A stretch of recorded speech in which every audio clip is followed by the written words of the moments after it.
In any case, this meeting is being recorded. It's being posted on swoopfunding.com. If you would like to watch again, or even better, recommend us to a friend or colleague, that's where we will be. On swoopfunding.com, you'll also find a tab called the Cost of Living Crisis. You'll have all kinds of really good content is living there. We also have a blog post, and the title says it all, which is the mini budget, immediate help for businesses, but many promises lack detail. Yes, I think that is there's a lot of what we know is in there, and that seems to be the big headline. I'm going to post a couple of links in the chat box for you right now if I can. And there it is. So you can just follow through. Oops. Panelists and attendees. There you are. Those are the useful links for you. So without going on any further, let me just introduce you to our panel today. I have Andrea Reynolds, who is the co-founder and CEO at Swoop, and Ciaran Burke, who is the co-founder and COO here at Swoop. Andrea, let me come to you first. Lots of doom and gloom in the press over the weekend, but who is this budget actually good for?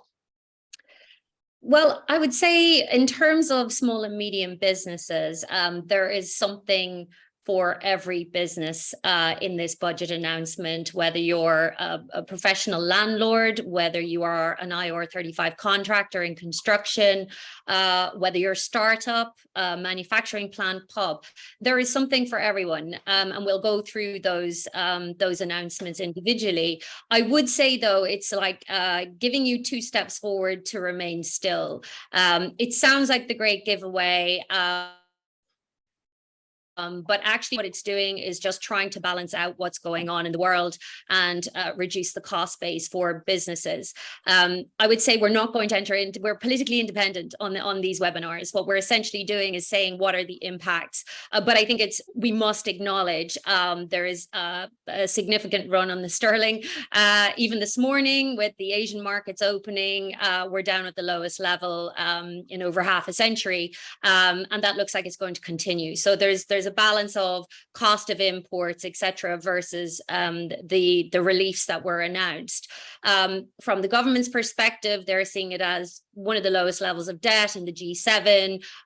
We're in crisis. Tax rates were at a 70-year high, so they're just trying to rebalance that and kickstart economic growth, and also set out their stall for making the UK more attractive for inward investment, and we'll touch on that later. But I think for now, we ourselves are a small and medium business. We will immediately see some really good benefits on our bottom line based on things like national insurance reduction, investment, plant and equipment, machinery, all of that. So I would say something for everyone. We'll try and touch upon all the individual sectors and all the individual relief packages. I think, like everything, there's change in the air, and as long as you maneuver to handle the change, you can take advantage of where the wind is blowing. Ciaran, energy has been a huge thing for us over the summer. So what's happened with energy recently? Yeah, so I think the big thing that's happened over the summer is lots of small and medium businesses have started to come into renewal season and started to get new contracts in place, and in most instances have got a huge shock because the wholesale prices completely changed, and what they were typically paying in terms of annual or multi-annual contracts has significantly jumped in price. As a result of this, the government has come forward and put a kind of policy in place to help over the next 6 months, starting from the 1st of October up until the 1st of April, where they're saying that they're going to honour at a price of £211 per megawatt on electricity and around £75 per megawatt on gas, which means that if you are going above those thresholds, that this discount will then be applied to your bills to mitigate the impact that it's having. What the government is saying then to business owners, it's not something that you have to proactively go and do anything about. They're working with energy providers directly, so this will start to come in and you'll see it on your bills from November when those first set of October bills come in place. Equally important to note for those businesses that are now entering new contracts during that period between the 1st of October and the 1st of April, it will automatically apply to those contracts, as well as those entering any new contracts from April 1st of 2022 of this year. However, that being said, the price of energy has dramatically changed and it's having a massive impact on the bottom line of small businesses. So I think what we'll try and do throughout the course of this webinar today is also touch into what can you do as a small business owner to mitigate these price increases, despite obviously the government intervention, which is very much welcome from a small business point of view. But what can we do as small business owners to mitigate the cost here and now, and also in the future, because it is substantially changing. So what we've seen in Swoop is lots of businesses that have come to us where their prices are going up 100, 200, in some cases 1,000%. So I think what we'll try and talk today in is what can I do outside of this government intervention that is warmly received, that will come into effect from Friday onwards, or Saturday onwards. Okay, Yeah. lovely. And just on that, I would say, look, to give broad park, what does this feel like in terms of a relief for businesses? You're talking about for an average size pub or retailer, somewhere in the region of saving just over £3,000 a month on what your anticipated bills were going to be. Significantly higher, obviously, if you're in manufacturing and using more energy, therefore it'll be around £4,000 on what your anticipated bill was going to be. As Ciaran was saying, it's still going to be significantly higher. So, and a couple of other points I would say, there are businesses getting in touch with us saying, but hang on, I entered my contract before the 1st of April. What happens to me? And we're actually going back to get clarification on this from the government, because there is no details around that yet. So that's one point. The other point that Ciaran mentioned is, regardless, bills are going up. And just to give people a sense of what this means, we've had a bakery come to us. This is just one example. Bill going from 100,000 to 1.2 million. That was the quote that business got.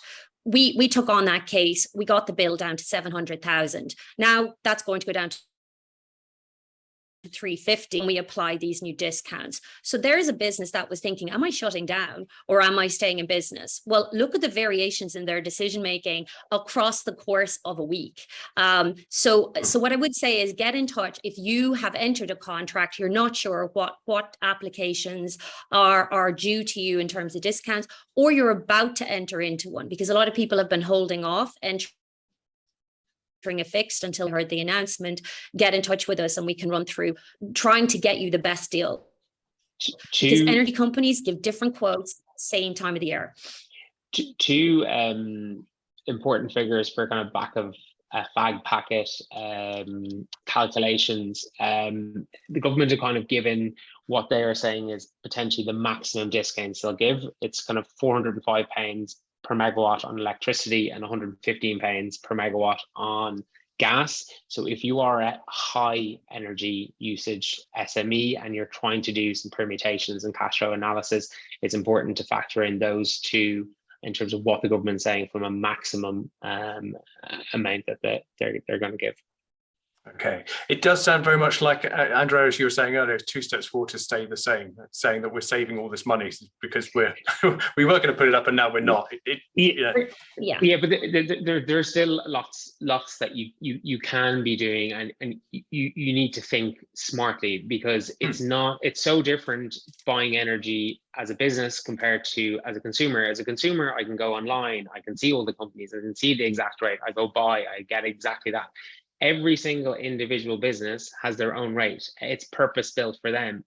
So if you're not shopping around for your gas and your electricity rates, then you're going to be doing yourself a disservice. If your contract is coming up for renewal, take your time, shop around, think and look and compare the market. And you can do that on both gas and electricity. It doesn't have to be one of the same supplier. So it's really, really important.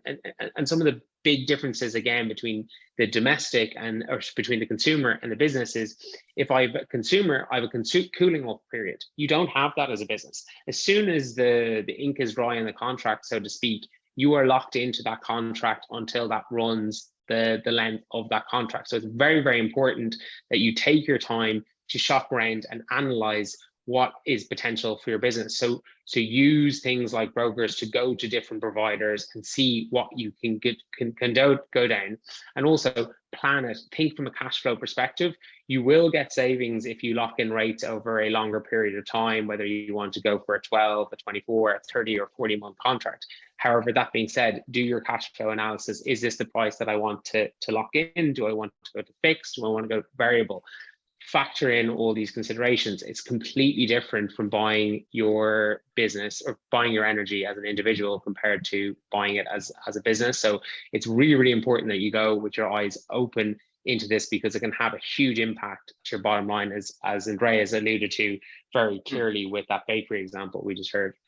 And I guess final point on that, the regulator has found, even pre this crisis, small and medium businesses were being overcharged over £1 billion a year.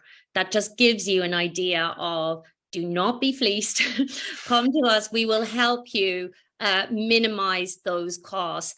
And then later on, we should talk about what else can you be doing. There's plenty of opportunities out there to invest in items like solar panels and energy efficiency. Lots of grants available now with the new relief in terms of investment allowance, etc. So more you can be doing there too. But I guess with so many topics to cover, we can go on to that. Yeah, so let's move on to that. Yeah, so if we're talking about it, we might as well go and continue on into it. So like, if you are a small business, like, this is what you can do. Like, you can do the obvious things. You can employ someone to be smart. Go plug everything out at the end of the night. Make sure you're using efficiently.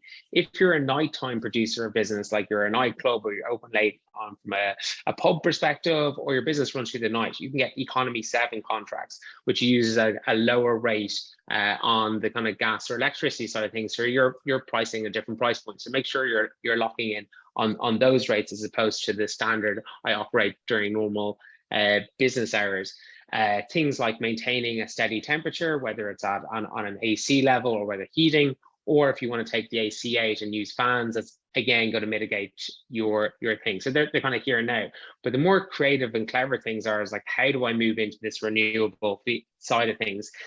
Sometimes you're like, feck, I'm thinking about these big wind turbines and I'm only a small business, but there's some immediate things that you can kind of dip your toe into and start to use. Andrea kind of touched on things like solar panels there, for instance. That's really, really interesting. So one of the things we saw in the mini budget was there's a capital allowance of up to 1 million for things like plants, equipment, and machinery. So if I'm a small business and I have a corporation tax bill at the end of the year of £20,000, I can either decide to pay that £20,000, or maybe I want to invest that in getting solar energy panels installed into my business, which can then in turn change my energy dynamic in terms of that's how I'm going to get my energy going forward. So it's really interesting to think laterally on that. We've even seen businesses on Swoop that are thinking a bit more creatively, again, taking a solar panel approach. We've seen companies, one called Pure Drive, that are using battery systems alongside solar energy to maintain the power. So what does that mean? You as a small business owner, install your solar powers, but you can also get a battery attached to that. So when you get a really, really sunny day, yes, it can generate power for your business, but the battery can hold on to that energy like a mini grid and slowly release it back into the business. So again, think, how can you impact your small business outside of this 6-month window that we know the government is supporting for? So be curious about all the different alternative energy systems that exist out there. As a small business owner, solar probably does seem like the easiest step. However, if you do have lots of land, then you can look into wind, biomass, geothermal type solutions. But again, think about your business. Where is it located? Again, do you have to be in a city location? Energy prices tend to be more higher in big city locations as opposed to ones in rural locations that are located to alternative energy sources. So again, you might be able to move or change some of your operations in that regard. Okay, so it's really about having an investment for the future in energy in that way. While we're talking about investment, the SEIS expansion, this is going to be something that will have passed by most of the big headlines, but it's kind of important to us. What is SEIS and why is it important to SMEs? This is I truly believe this is a really good announcement and a long-term investment announcement. So see, this is for businesses that are 2 years or younger. So trading 2 years or younger. If you incorporated 3 years ago, but you only started trading 18 months ago, you still fall under this relief. So it's the Seed Enterprise Investment Scheme. This will start to really regenerate investment interest in startups. And so prior to the announcement, you as a business could raise up to £150,000 under Seed Enterprise Investment. So what that means is for those who are investing, if they're UK tax resident, they could invest up to £100,000 a year in any business and get 50% relief off their income tax bill for that year and actually adjust their previous year if needed. They hold the shares for 3 years, and then there's no capital gains tax, no inheritance tax. So this is what has led to a huge increase in investment activity in the UK. What's happened in terms of the mini budget announcement is the amount a business can raise now has increased to £250,000 under Seed Enterprise Investment. And for the individual, they now have an annual cap of, rather than £100,000, £200,000. So what we're going to see here is a lot more investment into the early stage businesses that was beginning to struggle with changes in the world at the moment. Angel investment was starting to dwindle slightly. The second part, I think, you might think is unrelated, but actually very related, is removing the cap on bankers' bonuses. A lot of the time, angel investment comes from high net worths working in the city, etc., who are trying to mitigate a significant income tax bill. So those two coupled together should be exceptionally good news for young businesses that are looking for that first round of investment. And I think, Ciaran, maybe if you want to touch on the later stage. So there's SEIS for anyone who hasn't heard of it. The sort of the big brother attached to that is Enterprise Investment Scheme, which is the same reliefs, but 30%, and you can raise over 12 million across the lifetime of your business. And then there's Venture Capital Trust Relief. So that's VCT scheme. And Ciaran, you might want to speak into what's happened there. Yeah, and just some further good news on that is SEIS, you don't have to be 2 years, you can be up to 3 years of age now to be able to get that. So it was 24 months, and some good news for you, Andrea, that no longer 24 months, but 36 months, you can get access to that scheme.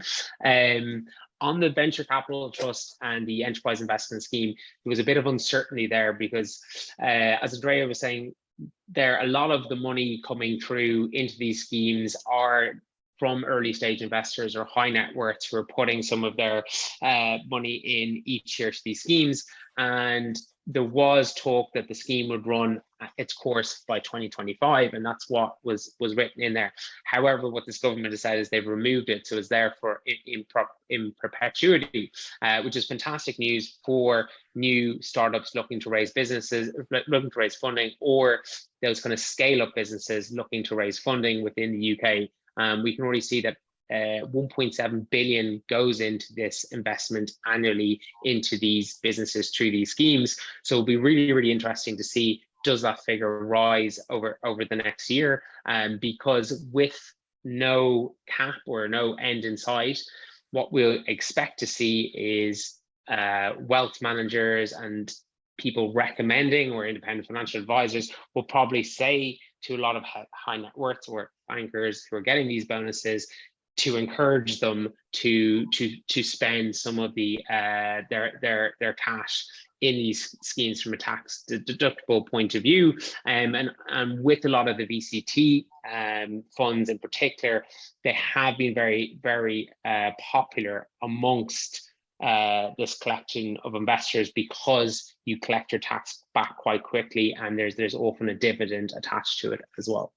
Yes, and notwithstanding that big tax cut at the top end of the income scheme, they still want to invest. That's useful. Okay, good. What about national insurance? National insurance was put up, and now it's coming back down again. What difference is this going to make to to the SMEs out there? This is a good one. This is a good one for both businesses and employees. They're quoting on average 28 million people will save £330 a year. For a business owner, what does it mean? Obviously there's different thresholds, different classes of NI, but on average, what we're seeing when we do the calculations is it'll be about a saving of £220 to £250 per employee, which is huge. For us, for example, our saving is going to be over £15,000 a year, which is our subscription license for our CRM. These are real savings. And these were additional costs that we all had to start taking on from April during a time when we really couldn't afford it. So that's sort of the average if you want to do a quick understanding of where that would help you. And then, of course, the employee also saves on the 1.25% also.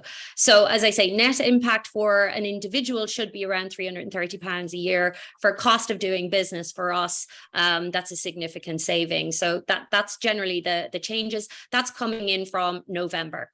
Brilliant. So we've started feeling that very quickly. Yes. And what about IR35? There's been a lot of talk about IR35. What is it, and what difference is going to happen? Yes. So it's essentially where it's an individual who you as a business may contract with, and there's an intermediary in the middle. Intermediary can be your own limited company as a contractor, or it could be an agency that's helping you find contractors. I would say the overarching what has happened with IR35, well, the rules were changed and new rules were brought in 2017 for public sector, and then were introduced in 2021 for private sector. And what it brought in was huge amounts of complexity in terms of a back office administration. So the rule used to be that the individual would have to work out whether they were self-employed or whether they were actually deemed an employee. For what happened was then they placed that onus onto businesses. Businesses had to work out whether the person was self-employed or an employee, and then make the deductions for PAYE, etc., and make those payments to HMRC. So there is some actual cost benefits, but I would say the big headline here is the administrative burden. Now you're probably sitting there saying, what does that mean operationally? Like what do I have to do? Well, the biggest burden actually of change is going to be on the payroll software companies who've literally gone and revamped everything to be ready for this, and now they're having to go back and revamp everything to make for the changes. Big industry, I would say, that will be big sigh of relief is construction, and any of the suppliers into construction, so electricians, electricity companies, plumbers, etc. That whole entire space was based on the contracting model. So I would say if there was one industry that's got a big sigh of relief, I would say it's construction. Another actually is the charity sector. So the charity sector, uses contractors, over 1 million contractors in the UK. So reducing red tape, admin burden is probably the biggest saving there. And startups, as a startups, you're not so sure of your future a lot of the time, and contractors, freelancers play a huge part in your early stages of growth. And to remove this kind of barrier or headache from a back office administration point of view is quite a nice thing to take off that what is often a very burdensome desk. So from a startup perspective, not having to kind of think of it from a process perspective is quite a good one as well. So the admin side of things should be a little bit easier for freelancers and startups. Yeah. The onus reverts back to the individual, the self-employed individual, and I think, look, what the biggest sort of theme to take out of it is simplification. Business hates complexity. We all hate complexity. It adds a cost of doing business to our bottom line. So I think, look, the theme coming out of this government is simplification, which of course we're all going to enjoy. Well, while we're talking about complication, the idea of removing VAT for tourists. I mean, I'm wondering if that'll make a big difference. It probably will. I live in London where I trip over tourists all the time. But if you are not in London, which us Londoners can't believe it, but apparently some people are, there is a world outside the M25. Will taking VAT off for tourists be a problem, or will it boost tourism? I think it's going to boost retail massively. I think we've seen it in other countries where you'll queue up in Macy's in New York with your passport and get your 11% of all goods there. It's taking the same mindset. So whether it's in central city locations or whether you're going to outlet stores around the country, I think certainly the fashion industry is going to be pretty happy about it. Retailers should be very happy about it as well, because it's going to encourage anyone coming here. Again, the other side is obviously the pound is getting absolutely demolished at the moment. But if you are coming from a dollar market or another market where it's not getting as demolished, coming into a country whereby goods are now significantly cheaper relative to your own currency, plus you're not having to pay the VAT on top, it suddenly becomes a very interesting country to go shopping in. Yeah, suddenly we've become very reasonable, haven't we? Yes, there will be, let's acknowledge, there is a back office admin burden to this. Obviously, cost efficiencies for those who have significant tourist flow, not so much for those who have less significant tourist flow. But yes, look, anything that's making buying goods and services in the UK more competitive should be something that's good for the economy. Fab. Just a quick reminder to everybody watching at the moment, if you'd like to put a message or a question in the Q&A box, we'd love to have them. We've got some in already, so I'll be going through those shortly. Before I do, quick question to both of you, Andrea and Ciaran. Is now a good time to start a business, would you say? Yes, I think if you're starting a business, you have zero overhead costs, right? So you're starting from scratch. And it's always a good time to start at this point of an economic cycle. Some of the biggest success stories that you will have heard of, like you're probably using Airbnb, you're using PayPal, you're using all of these businesses started during a recessionary cycle. So what's happening is if you don't have that large cost base, if you're just starting out, you're navigating in a known world. You know, you are building your cost base on a known world of high energy prices, etc.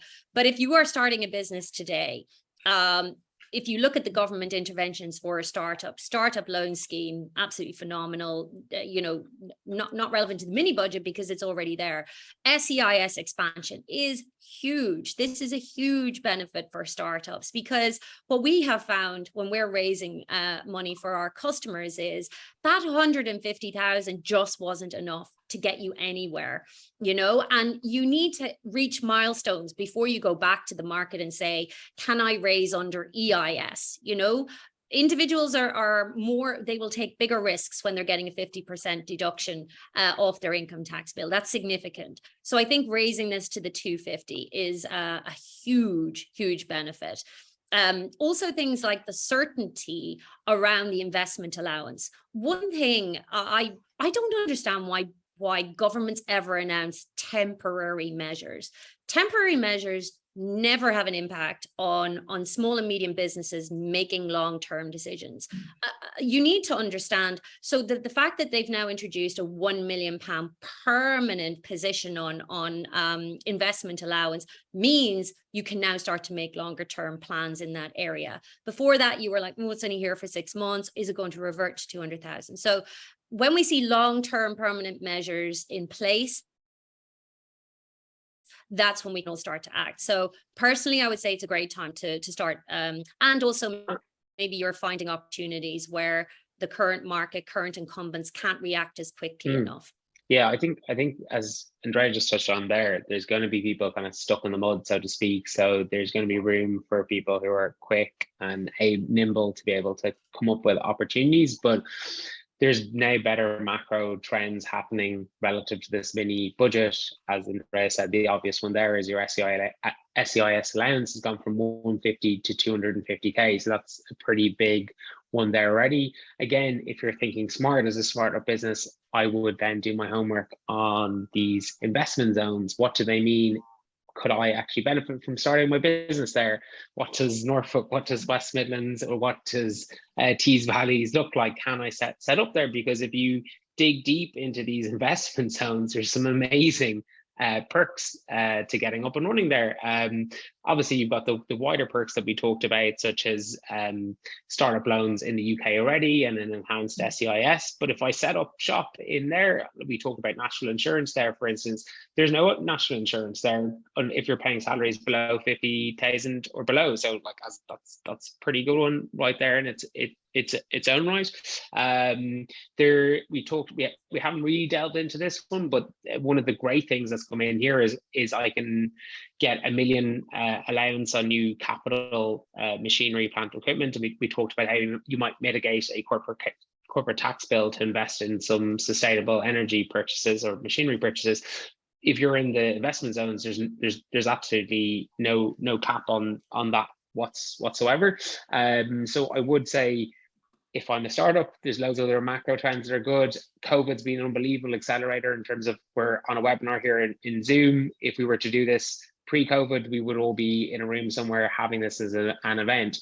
And there's lots of different systems, processes, tools out there to make it very easy to set up a business. So yeah, it's a great time to do it. Just think about investment. Sorry, yes. Ian, I just want to kind of cover off the investment zone, top items so that people understand what that is, because it is again another good long-term announcement. So 38 investment zones across local authorities across the UK. We can share that list with anyone after this webinar. Key items are, as Ciaran said, no national insurance on salaries up to 50,000, 100% relief on business rates, 100% relief on investment allowances we've just talked about. And so that could lead to great economic activity in regions. I would say the only what should we be looking out for is that you're not moving economic activity that's already somewhere at the moment and moving that to an investment zone. So where there's non-investment zones, they might be worried that a manufacturing plant down the road might move to avail of all of that. But if you're starting out, why wouldn't you? And also there's going to be less planning restrictions on the build of new commercial premises. So there's a lot there to be looking at. I would say from Ciaran and I are both from Ireland. Ireland has over decades had investment zones, and generally they've been a success. So we've seen the model work in other territories, and so that's something I'd be quite hopeful for.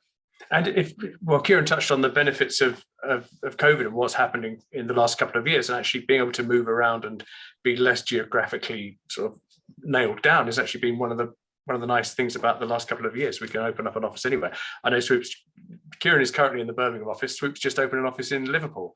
So was it quite a straightforward thing to open an office in Liverpool? Yes, very.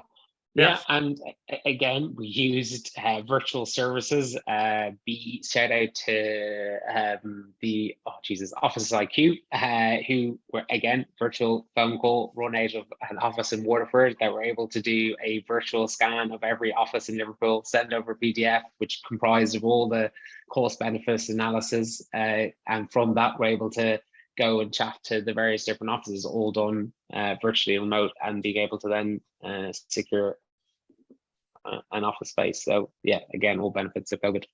Lovely. Let's move on to a couple of audience questions here. Someone has just asked if we have any examples of Swoop helping a business with their energy bills. Andrea, you mentioned that bakery, didn't you? Yeah. Just remind me of the numbers again on that. The business came to us. They had been given a quote, fixed contract for 1.2 million. And we then, of course, compared across the market and got a quote for just over 700,000. I think it was rounded up at 750. And that was before the mini budget announcement. So as Ciaran said, just never accept the first offer you're getting, whether you come to this is where an intermediary is invaluable to you and can help you navigate. What energy providers are banking on is that we as business owners are too busy, don't have time to read the small print, and that's worked in the past. The regulator has been eyeing up this industry for quite some time, and actually we will see changes coming, like we've seen in banking. They will be coming. Government has already passed legislation to ensure transparency in the future. For now, we do not have that transparency. So for now, never, ever, ever accept the first offer you are given from an energy provider. And as I said, it's tailor-made to your business, which means you can tailor-made the narrative that goes back to that energy provider as to why your business is run in a certain way. I touched on, if you're using energy during a certain period of night, why should I pay the rates that people are paying during the day? I am now changing how I'm being more energy efficient. I'm doing an energy audit on making my place more sustainable. Therefore, I want to factor in my new usage or how I'm going to go about doing it. So you work on the narrative as well back to the provider to work in a way to get you the best possible rate, because it is very much in your interest considering how much is going to be hitting the bottom line.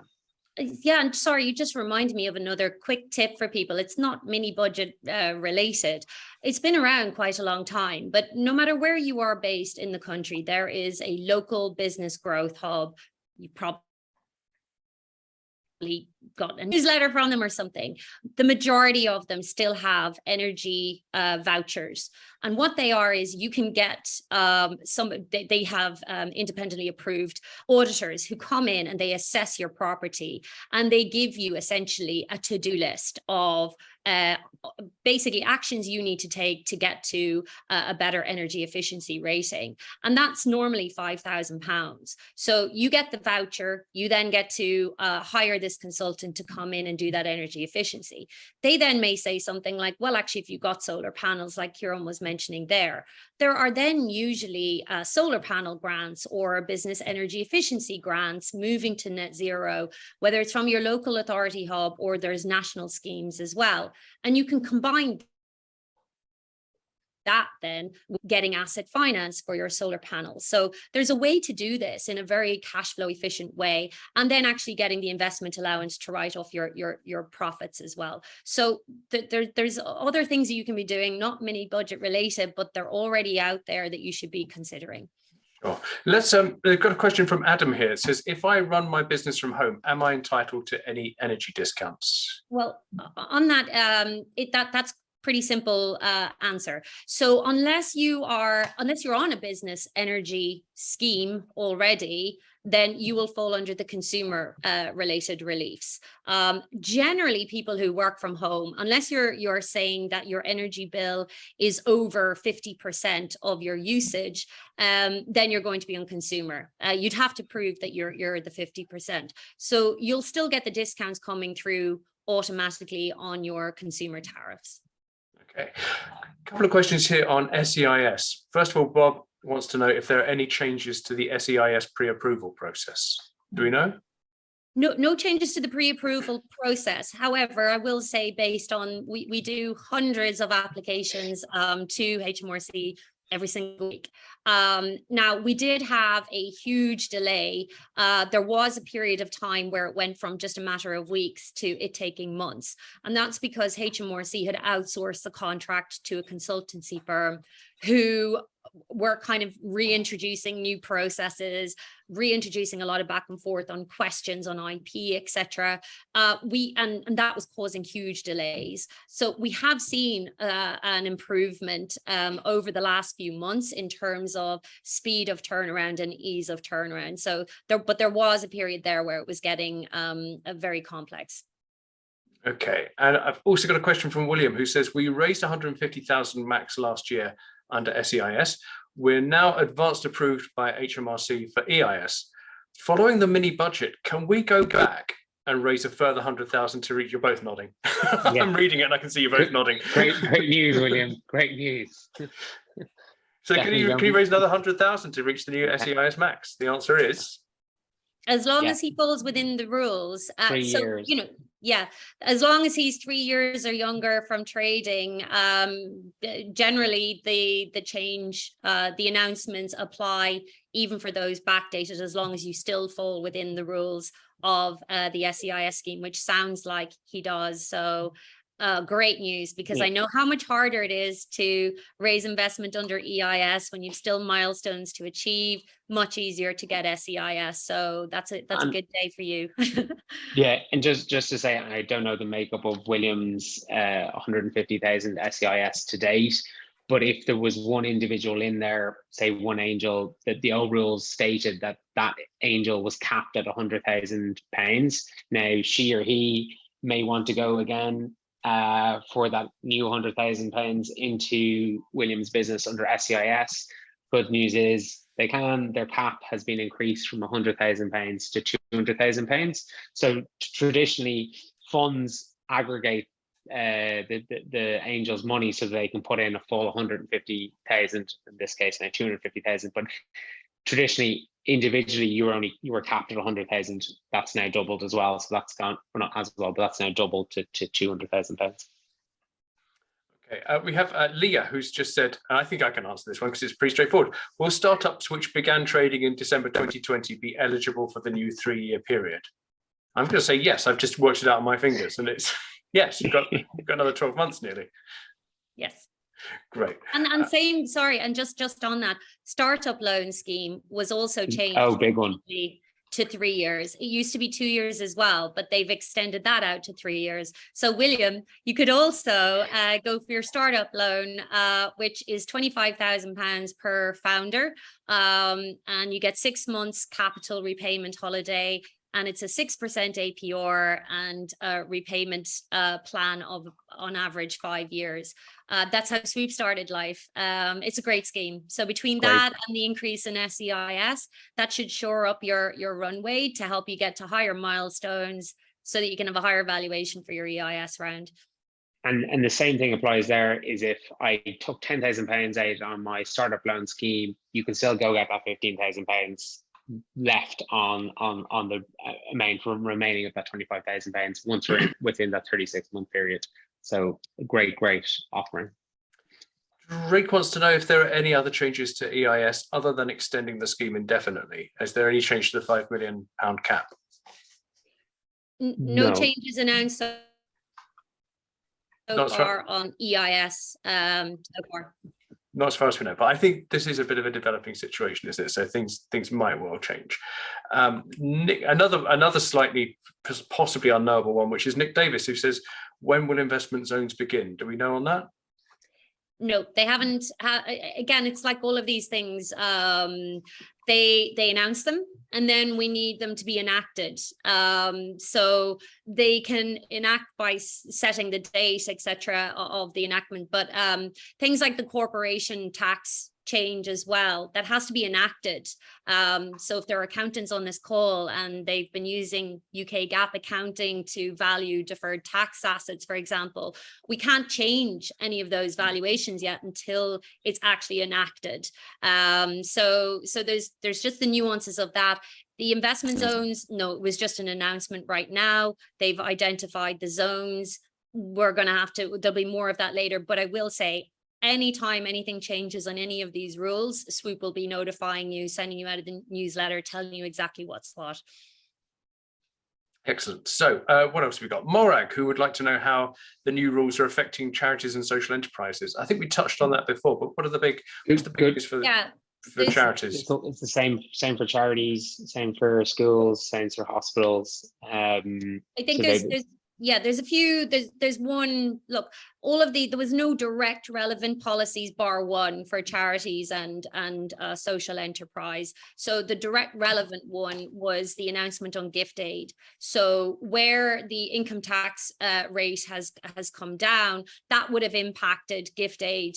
And so what they've said is, look, we're going to just act as if the income tax base rate is still at 20%, and we will have a transition plan in place. So it will stay as is for the next 4 years, and the government funds that difference, and they'll work out the transition.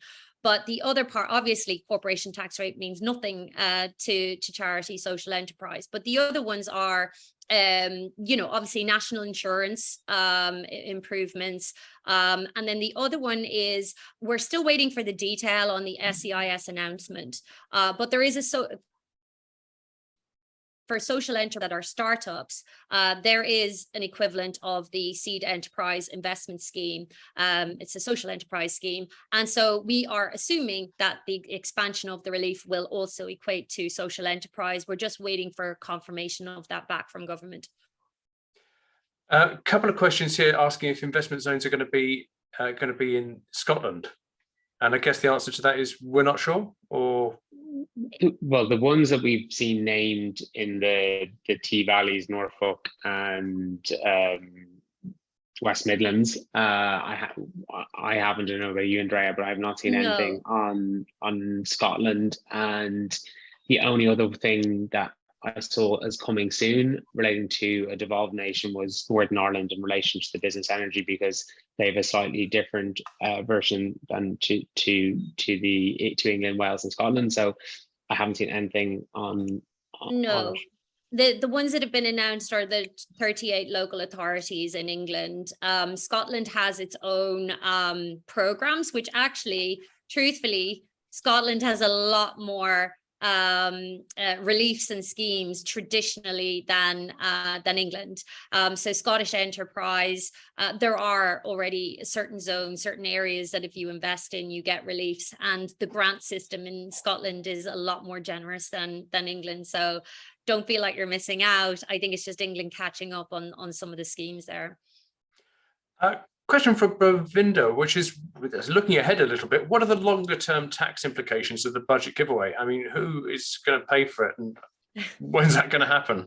Yeah, I think, look, what's going on here? I think we have a government who is essentially saying we're betting on this turmoil being a short-term situation, and we're setting out our plans for growth. And we think that we can, through the growth that we're going to introduce via these announcements, that will more than catch up.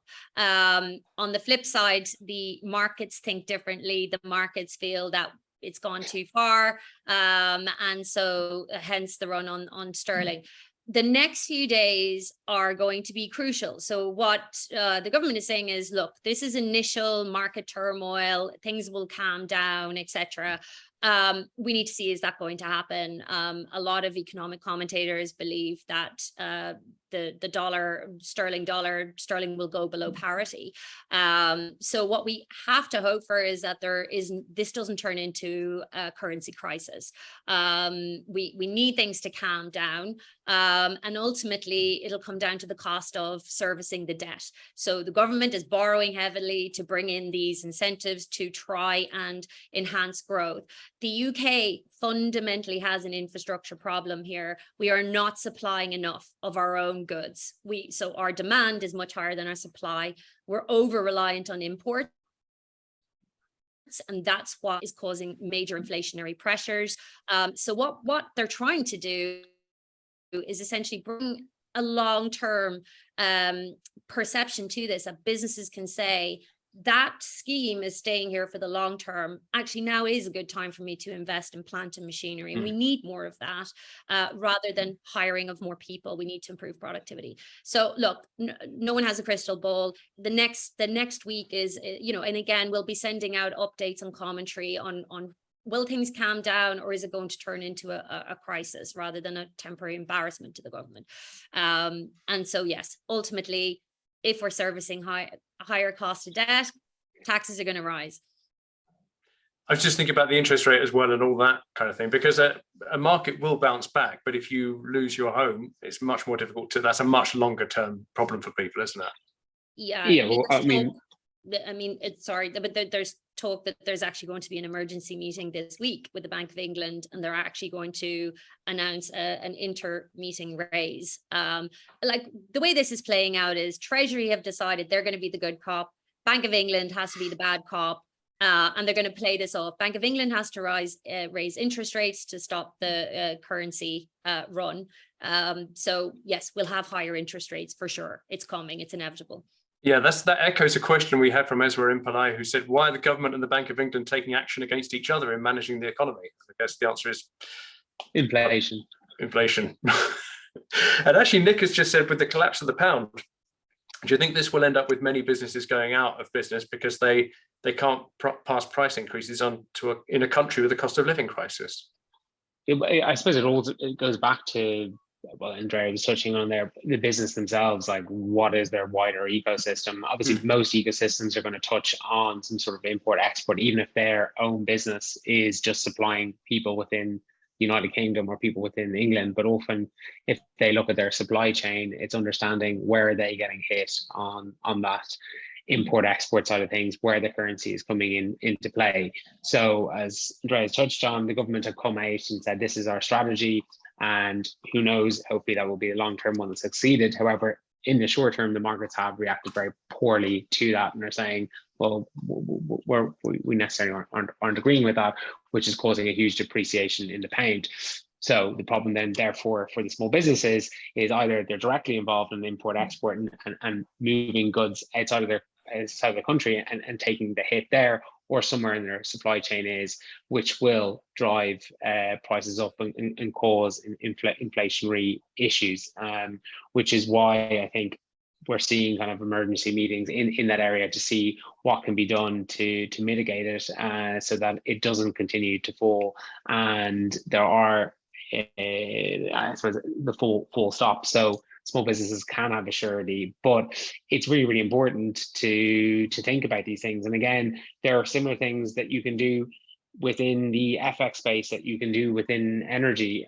I'm sure there are some small business owners out there thinking, God, Jesus, thank God I hedged my pound to dollar there last month for the next 3 months of trading. And for those small business owners on the call that aren't familiar with hedging, I would strongly encourage you to understand how it works and learn a bit more about it, because you might think foreign changes of money or currency buying and selling is only for big businesses. That's not the case. There are many platforms out there. There are many FX providers out there that can help and educate you, or use Swoop as a tool to educate yourself, because it's all about giving yourself a surety of how I can run my business knowing the price of X and price of Y is the same.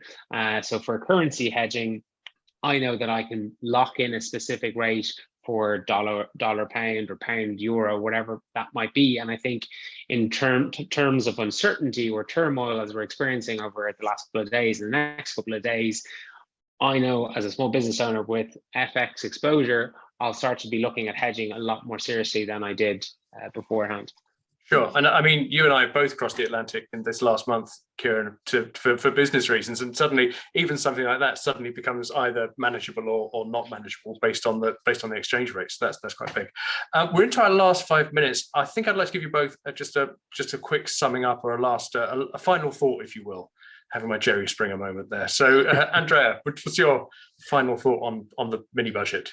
I would say a sense of relief. We couldn't continue the way we were. So a sense of relief right now, watching what's going to happen with the currency, but a sense of relief. There are some items in there that will mitigate immediate short-term issues that businesses were faced with, keeping an eye on the markets at the moment. So yes, take it while it's here. Start to build contingency if you can.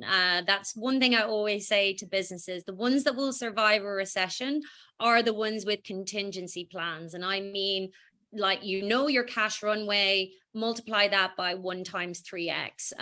That's the cash runway you need. So maybe you have to be slightly less ambitious or not hire that one extra person or whatever it is.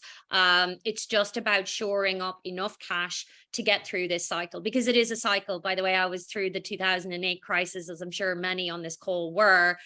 What comes after recessionary cycle is a huge growth period. And we will all be better businesses for what we're having to go through right now. So just shore up, survive, and be ready for that growth cycle. Ciaran, anything to add on that? Yeah, I think if you're a brand new business, it's nice because Seed Enterprise Investment Scheme has substantially grown. So make sure to check that out. As we said, look at the 38 new investment zones. Maybe you want to start up your business there.